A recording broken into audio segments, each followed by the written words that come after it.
Soy docente de Derecho Penal Económico y Derecho Tributario en la Universidad de Cotec y de Derecho Penal y Derecho Financiero y Tributario en la UTEC, en las dos universidades. Perfecto, abogado. Muchísimas gracias y bienvenido al programa.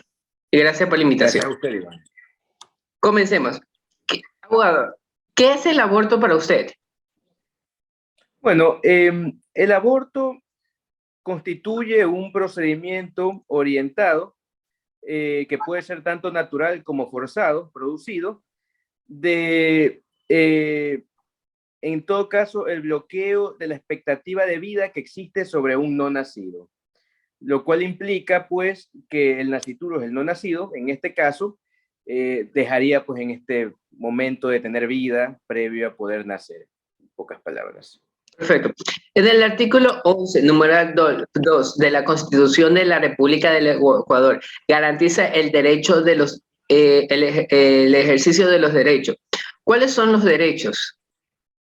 Bueno, el artículo 11, numeral 2, lo que establece es un principio, que es el principio de igualdad y prohibición de no discriminación. Este artículo, pues, representa que todas las personas tienen que ser tratadas igual y que no pueden bajo ninguna circunstancia ser discriminadas, o sea, ser tratadas de una forma desigual bajo cualquier circunstancia, como puede ser su estado de salud, su situación económica, su situación social. Los derechos como tal son un conjunto de bienes dados en beneficio del ser humano por el mero hecho de ser justamente ser humano. De esta forma, los derechos implican que por nuestra propia naturaleza humana tengan que reconocerse ciertas situaciones que naturalmente van a permitir que nosotros podamos desarrollarnos de una forma adecuada dentro de la sociedad. A manera de ejemplo, el derecho a la vida, lo cual implica que ninguna otra persona puede privarnos de dicho derecho a la vida. El derecho a nuestra dignidad humana, que va muy de la mano con el trato que se nos puede dar. El derecho a la integridad física, lo cual implica justamente que a nosotros no nos pueden, a manera de ejemplo, golpear o ejecutarnos lesiones de diversos tipos. Derecho a la salud, como tal, que se nos tiene que garantizar encontrarnos, pues, en un estado de salud plena, naturalmente. Entonces, son los derechos dados justamente a nosotros por el mero hecho de ser humanos y se tienen que siempre garantizar. Perfecto. ¿Qué es el artículo 150 del Código Orgánico Integral Penal? Sería, bueno, el artículo 150 sería, si no me equivoco, el artículo que señala lo que establece el delito de aborto, ¿verdad? Correcto, sí. Sí, bueno, el delito de aborto forma parte de este conjunto de delitos que protegen de alguna manera la vida. En el capítulo en el cual se encuentra. Y específicamente, al no haber nacido la persona todavía, lo que protege es una expectativa de vida de esta persona. Y justamente lo que establece de forma expresa es que quien se someta a un procedimiento de aborto, lo cual implica técnicas destinadas a privar de su vida a quien no ha nacido, obviamente va a ser sancionada con una pena específica. Eso más o menos es lo que establece. Y tal delito como tal establece en ciertos artículos a futuro o posteriores ciertas circunstancias como quien dice de excepción, ¿no? Que se pueden dar a manera de ejemplo cuando peligra la vida de la madre o en su defecto cuando la persona fue víctima de una violación. Perfecto. ¿Desde qué momento se puede considerar como sujeto de derecho al feto, aún estando dentro del vientre materno? Bueno, eso depende de la perspectiva en la cual se lo pueda como tal analizar. Hay quienes dicen, en el caso de legal, ¿cómo se puede analizar en el caso legal? Hay quienes dicen que desde el momento, por ejemplo, de la concepción, ¿Ya? en ese momento se podría decir que ya el feto como tal puede ser sujeto de derechos. Si bien todavía no nace, esa expectativa de vida sí le otorga ciertos derechos, como por ejemplo, ¿no?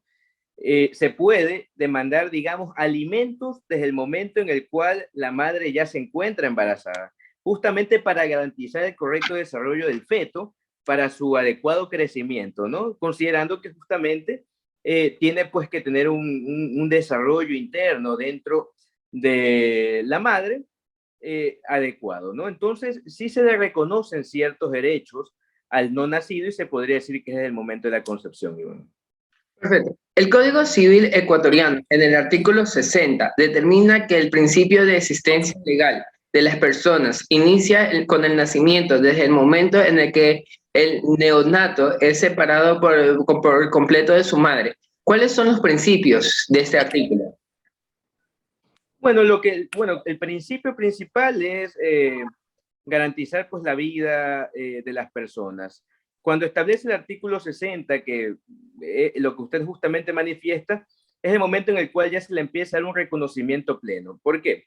Porque antes de que nazca existe una expectativa justamente de nacimiento, una expectativa que de cualquier manera sí reconoce ciertos derechos, como bien hemos estado conversando, Iván.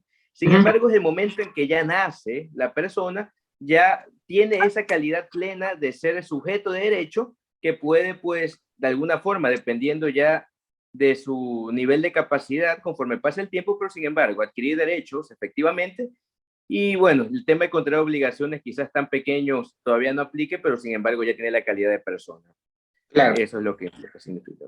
En el artículo 61 del Código Civil, donde si bien se define la vida del nascituris, se establezca una aclaración que proteja primero a todas las mujeres violadas con resultados de embarazo. ¿Nos puede aclarar y explicar un poco más sobre este artículo? El artículo 61 respecto a mujeres que sean, usted se refiere que sean violadas. Correcto. Sea violada, bueno, sea violada por su padrastro. Sí, bueno, ciertamente lo que ha pasado últimamente respecto al tema de la Corte Constitucional es que anteriormente cuando comentábamos este hecho específico de las mujeres que habían sido violadas, únicamente se les podía permitir abortar en el momento en el cual ellas sufrían de alguna discapacidad mental. Ahora la Corte Constitucional ya ha procedido a reformar este punto y ya en términos generales las mujeres que han sido víctimas de una violación ya pueden someterse sin que exista un riesgo de una sanción penal a un procedimiento de aborto en sí. Eso es lo que expresa, ¿no? En razón de que el delito de aborto como tal, el hecho de abortar, todavía sigue siendo considerado pues, un comportamiento delictivo dentro de nuestro Código Orgánico Integral Penal. Eso todavía perdura. Sin embargo, lo que se ha hecho es ampliar un poco este abanico de excepciones, ¿no? Ahora permitiendo libremente el tema que estamos conversando. Perfecto, abogado. Muchísimas gracias por la entrevista.